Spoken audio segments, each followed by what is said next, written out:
Welcome back to the Beyond the Arc podcast. Today's episode, we are going to be talking everything Sacramento Kings. This video was inspiration because last night I did go to Kings Grizzlies in Sacramento. My fiance had never been to a professional sports game before, so we decided to take the opportunity and go to the game. And yeah, being, pretty close to Sacramento, it was a fun time. It was a good game, but there are some clear issues, and I'm going to dive right into that. So if you do enjoy this content on fixing the Sacramento Kings, do me a huge favor and subscribe to the YouTube channel. Comment down below what you think the Sacramento Kings need to do, as well as just comment down below who they should go target. So without further ado, let's get right on into this. So let's talk about the game first. So the Grizzlies won. It was back and forth all night. At first it looked a little bit ugly because the Grizzlies were just kind of on fire to start the game. And it was clear as day, the injuries were affecting both teams, right? So the injuries for the no Ja Morant for the Grizzlies, no Scottie Pippen Jr. for the Grizzlies, meaning guys like Cam Spencer were playing a lot of minutes. Guys like Vince Williams, Jalen Wells, they got plenty of playing time. Now, for the Kings, no Sabonis, right? That was obviously very prevalent that there was no Sabonis because Zach Edey looked like prime Yao Ming out there. He was dominating. The guy ended up with like 33 points and 16 rebounds. It was a domination performance. He had 5 blocks last night as well. And yes, he was massive compared to Maxine, Reynow, or even Drew Eubanks. They just could not contain him. And I believe that the Kings have solutions here, not necessarily on their actual squad, but they have pieces to potentially go out and get pieces that could be building blocks for the future, because that's just what this team lacks, is building blocks. It's okay to be a team at the bottom of the West or the team at the bottom of the East, and you have a future. But genuinely, this team has no direction. They are very expensive with certain players, and, Zach LaVine is the 15th highest player in the NBA. 15th. A guy that's genuinely on a championship contending team, he'd be your third or fourth option, and he's the 15th highest paid player. Sabonis is also making like $42 million as well, but Sabonis actually might be underrated, honestly. On a big market team, he'd probably have a lot more value. But and then you got, of course, guys that have cheaper contracts that are interesting in like DeMar DeRozan, who makes like $26 million a year this year, something like that. But what I want to talk about is the issues that I saw last night, and it all started with the defense. It's not just the defense. The offense I'll get into, but the defense was horrendous, genuinely. Like I said, Zach Edey, it was super simple. It was, hey, whoever's the guard that's playing, Cam Spencer, Jalen Wells, whoever, get a screen from Zach Edey, and either you drive to the basket because they're doubling Edey, or you pull it out for a three, and then Zach Edey gets the rebound, or you dip it into Zach Edey and he just manhandled Maxine, and he manhandled Drew Eubanks. It was clear as day there was no answer for Zach Edey all night. He was just eating out there. And if the Kings, without Sabonis, are making guys like Zach Edey, and no disrespect to Zach Edey, I think he's a great center. I think, he's a top 10 to 15-ish center in the NBA. And it's only year 2. I think he's got potential. I think he's got, good game. He is clearly NBA ready. I know there were a lot of people that were a little down on him coming into the draft just because of his frame and everything. But if they're making Zach Edey look like prime Yao Ming or prime freaking Shaq the way he was dominating, then what are they going to do when they have to play Jokic or Joel Embiid or even Giannis, right? And I know obviously those are anomalies, but still, Zach Edey is not on the same level as a Jokic or an Embiid. And without Sabonis, there is trouble. Now, even with Sabonis, there's defensive issues here. The guards, they don't really move their feet that well.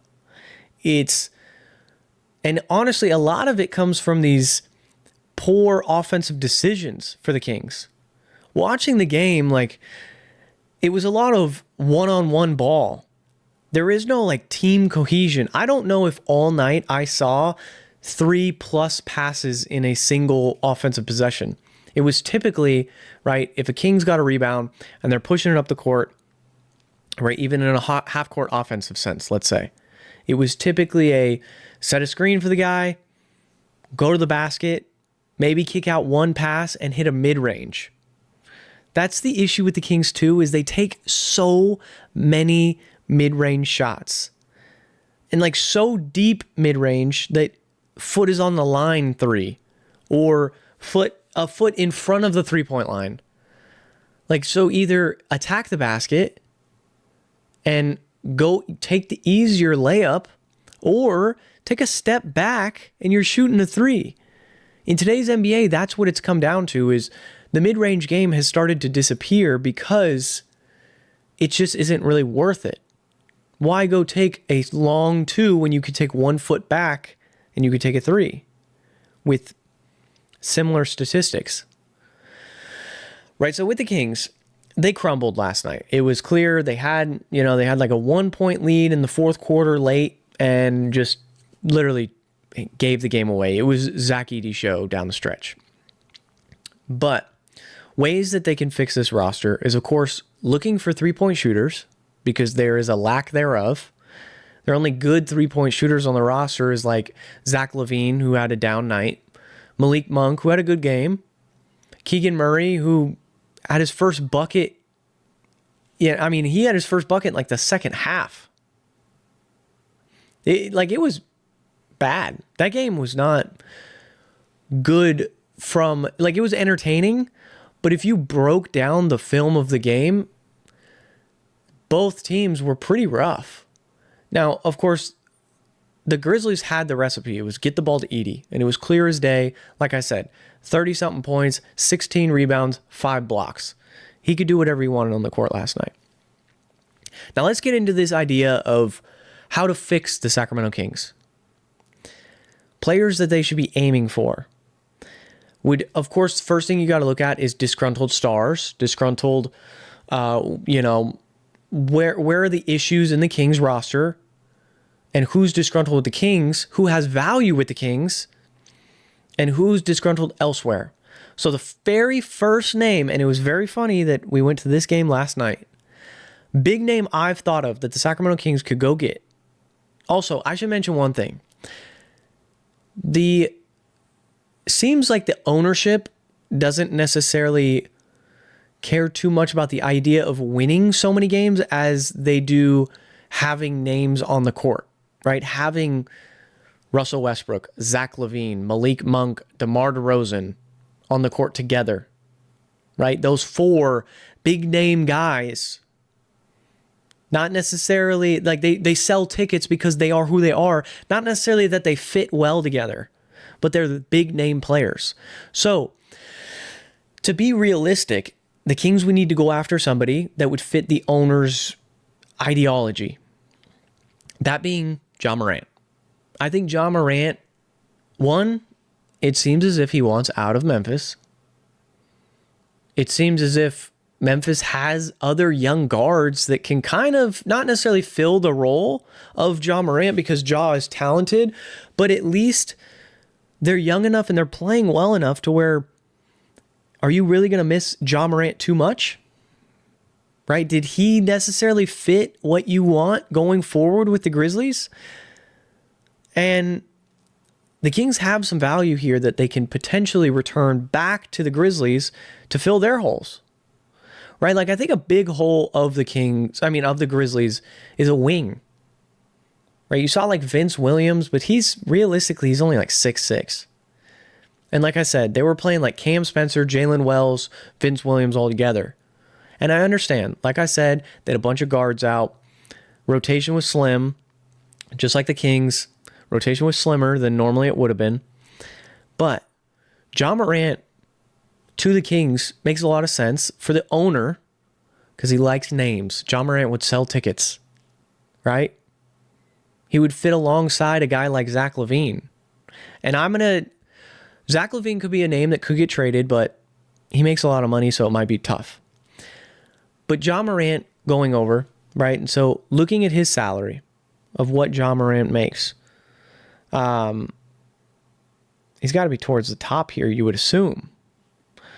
Now, Ja makes...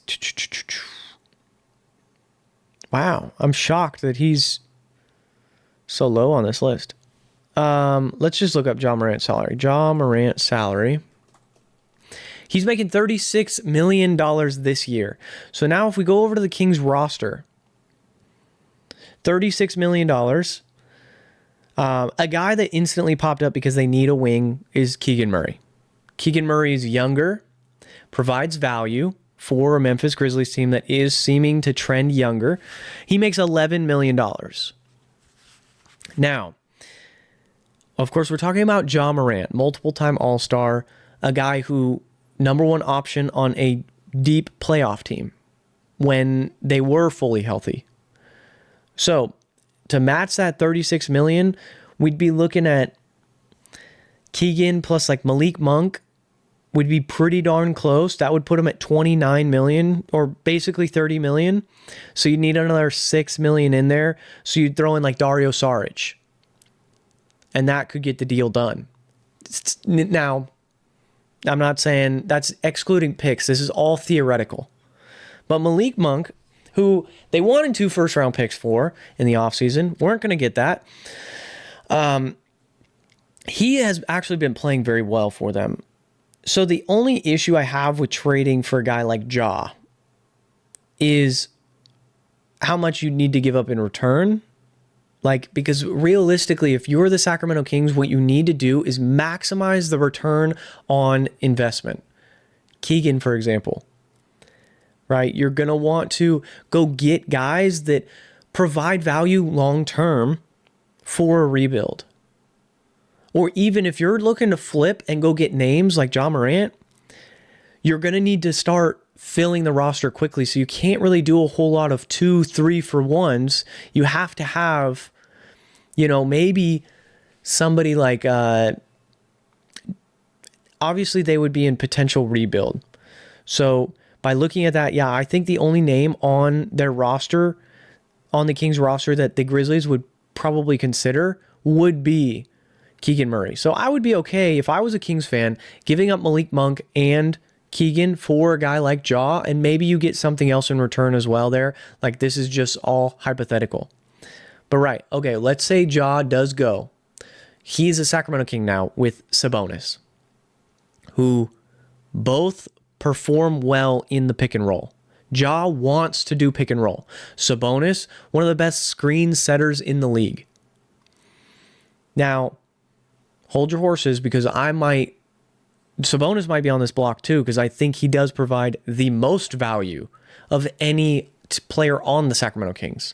But before we get to Sabonis, I do want to talk about this potential trade here, because I think there's 3 players who have the most value on the Sacramento Kings right now. And it's Sabonis, it's Keegan, and it's Keon Ellis. Now, Keon didn't play last night either. Dennis Schroeder didn't play last night either. So I didn't get a chance to watch those guys. But this interesting trade here actually kind of works with the idea of getting Ja Morant. Now, I'm just going to read what the Kings get.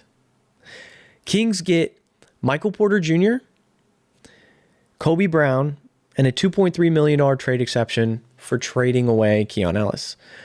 Clippers get DeMar DeRozan, Keon Ellis, Jalen Wilson, and an $8 million trade exception for trading away Brook Lopez. The Nets get Dennis Schroeder, Brook Lopez, Bogdan Bogdanovic, Yannick Niedenhauser, and a 2030 first-round pick from the Clippers. So, I know that you're probably like, oh, shoot, giving up DeMar, Keon, Dennis Schroeder, and getting back Michael Porter Jr. in return seems like a lot. But let's keep in mind, Dennis Schroeder signed a 3-year, $45 million deal, and he is having a down season. DeMar DeRozan is having a decent season, but he's super old.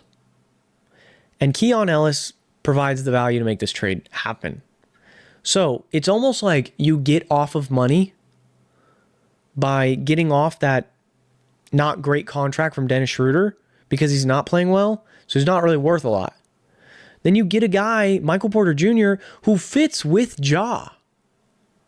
So at the moment, it would be Ja, Zach LaVine, Michael Porter Jr., Sabonis, right? And like Drew Eubanks. But I've got more because, of course, Michael Porter Jr. is cool. Ja's cool. Now there's a defensive issue here. So this is where we take Zach LaVine and we try and go get either a center or a wing defender, because you could put Michael Porter Jr. at the 4. You could do this lineup of like Michael Porter Jr. at the 4, Sabonis at the 5. I think, honestly, I kind of like Sabonis at the 4. I think that him with like a stretch big, him with like a Miles Turner would be a prime, or him with like a even like a Cat. Those two would work very well together. Defensively, there might be some issues there, but now I want to say that right now, though, before DeRozan is traded, there is tweets out saying that if DeRozan were to be traded, he'd be traded to one of these 4 teams: the Bucks, Clippers, Heat. 5 teams: Bucks, Clippers, Heat, Blazers, Grizzlies. Now, I just said Grizzlies. If there's a way that a world where that deal could get done, Ja going, I mean, I don't see why they would trade for DeMar if Ja is leaving. So that, I think, leaves Bucks, Clippers, Heat, Blazers. Why the Blazers would trade for him, I wouldn't understand that either. I would say it's down to Bucks, Clippers, Heat. He's from LA. Makes sense for him to go back home, to go to the Clippers. Now, so let's say he's gone. So your roster, like I said before, you got Russell Westbrook, Zach LaVine, Ja Morant, Sabonis, Michael Porter Jr. That's technically your starting 5. Now, I think because of the way Russell Westbrook has been playing, and with a team-friendly contract like he has, Russ actually has decent value at $2 million. Because I think if you pair him with a LaVine, or him with I don't even know who else, Devin Carter, and who else is making money on this roster?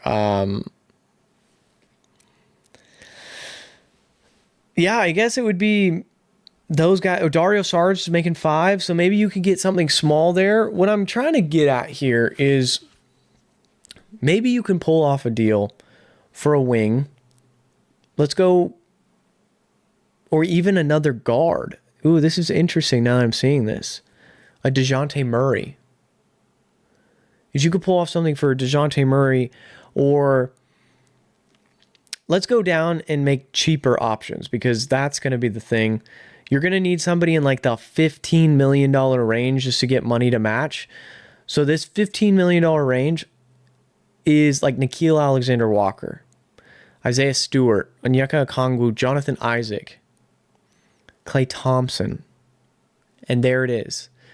Klay Thompson could be the guy. Do I think that they're trading him? No. I think Klay is going to stay a Maverick. I think it makes sense for him to stay.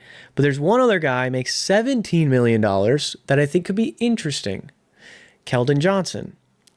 Keldon Johnson is somebody who, his value is probably at an all-time low right now.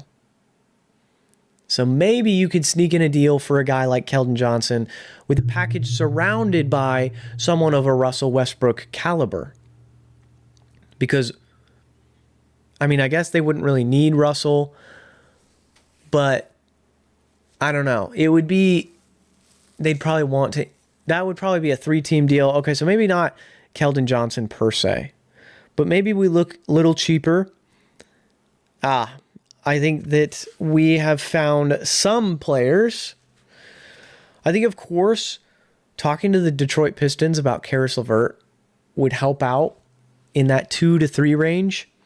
Herb Jones is a huge name. If they could get Herb Jones, I think that would be elite, but I think his value is too high. I also don't see why the Pelicans would want Russell Westbrook, Dario Saric, etc. Other guys would be like Josh Green, who played decently well for the Mavericks in their championship contending run. So, interesting. Dorian Finney-Smith is another name I'm looking at. Brandon Clark is another name I'm looking at. I'm just looking at money to make money match. Dante DiVincenzo would be another name. Bring him back. But basically what I'm getting at is they need to find defenders. Isaac Okoro, actually, now that I'm looking at it, Isaac Okoro would be perfect. I think he would be cheap enough. I think he only makes $11 million. I think the trade could get done decent, especially if the Bulls make a move like they've been rumored to for going and getting Anthony Davis, surrounded by like a package of like Kobe White. Why not? They would probably want a guy like Russell Westbrook at that point because they would be going for it. So maybe they would be interested in something like that. Isaac Okoro actually makes a lot of sense. So, okay. Now we have a roster of Zach LaVine, Isaac Okoro, Michael Porter Jr., Sabonis. That's your starting 5. Followed by players like Nick Clifford, Devin Carter, Dylan Cardwell, Precious Achiuwa, Drew Eubanks, Doug McDermott, Maxime, and Isaiah Stevens. Still not great, right? This is where LaVine, I think, comes in. Because I think this is where you need to trade LaVine for like 2. 2, and you're going to lose the trade here. This is clear as day. You're going to lose the trade. If you can get 2 or 3 guys just to get some depth, I think that would help a lot. And I genuinely believe in the idea of like would a championship contention team would probably want him. So you'd be looking at somebody like Cleveland.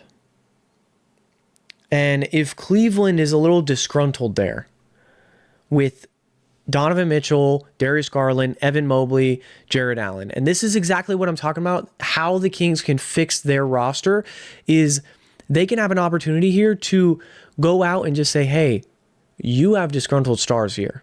Let's buy them at an all-time low, right? Let's let Jared Allen, what's his value? You know, like go talk to them. What's Darius Garland's value? Something like that. And again, remember, these are all speculation ideas. These are all just going and getting names that also fit the vibe of the owner. Because statistically speaking, the owner hates full breakdown rebuilds. It just doesn't happen. The Kings don't do it. They sign these guys like the LaVines, the Schroeders to these massive deals. They don't pan out because there's no talent around them that actually works together. So like realistically, what they should do is scrap everything. They should trade Sabonis, go talk to the Warriors because they've been connected to the Warriors, go talk to them and just get picks. They should go talk and see, hey, here's Keegan Murray. What can he give us? Can he get us 2 first-round picks? Can he give us 1 first-round pick and a young player?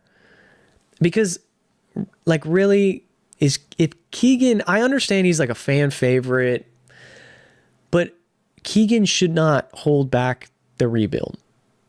If he's a part of the rebuild, cool, but I think you could get more value out of a rebuild if you do trade him because he could provide picks. He could provide young talent, especially with disgruntled stars, disgruntled young players, right? Like OKC might have a top 3 pick in this year's draft, right? The Hawks might have a top 3 pick in this year's draft, meaning like the Hawks, for example, Trae Young could be on the board of availability.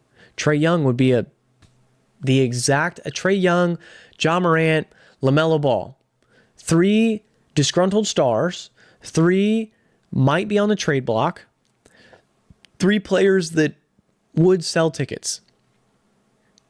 So overall about this video, it genuinely is just like, one, I'm disappointed in the offensive scheme that the Sacramento Kings run. Two, I'm disappointed even more in the defensive scheme that the Kings run because they scream defenders. They scream the need for defenders. And three, I think that they got to make a handful of moves at the deadline. Because the deadline, I could see a team overpaying a ton. Right? If the Bucks are interested in Zach LaVine or DeMar DeRozan, let them be interested. Let them be interested and be like, look, the Clippers are also interested in DeMar. You know, like they're willing to offer, young asset, which I know they don't really have, but pick, etc., to try and capitalize on the little bit of championship window that they do have, even though they're kind of struggling right now. Just exploiting that. What the Kings need to stop doing is waiting too long and holding on to these players to where they're just not valuable anymore. Right? Like, Zach LaVine's not getting any younger. DeMar DeRozan's not getting any younger. Sabonis, he's already hurt. Right? Get him back, get him healthy, plays on the court, play. Everyone knows Sabonis' value. But you're wasting his talent, both for you and for him. There's no point in him playing super great because, one, because it's a small market, he's not really going to be doing much. His name's not going to go out there much because fans are going to be watching. The average fan is going to be watching LA. They're going to be watching Boston. They're going to be watching New York. They're going to be watching Chicago. Right? Those big teams, big market teams. And throw the Spurs in there now because of Victor Wembanyama. But it's interesting to look at these. Like, I did not know Zach LaVine was the 15th highest paid player. Right around him, Lauri Markkanen is 16. Donovan Mitchell also tied for 16th. Cade Cunningham. These are all below him. I'd rather have Lauri Markkanen than Zach LaVine. I'd rather have Donovan Mitchell than Zach LaVine. I'd rather have Cade Cunningham than Zach LaVine. Evan Mobley, Jamal Murray, all those guys. Now, these are all on that extension. Luka makes less money. Luka makes less money this year than Zach LaVine. Trae Young, Pascal, Tyrese Halliburton, Anthony Edwards, Sabonis makes less money. He's your best player than Zach LaVine. So, just to kind of wrap up this video, basically this whole thing is because I went to the Kings game. I needed to rant about it. Needed to get it out on the internet. See what you guys think. Let me know down in the comments below what you think of ideas of like trading for guys like Ja Morant or a Michael Porter Jr. or even somebody else like a Herb Jones or going and taking a swing on a Trae Young. Let me know. So without further ado, it's been another Beyond the Arc episode, and I'll catch you guys in the next one. Peace.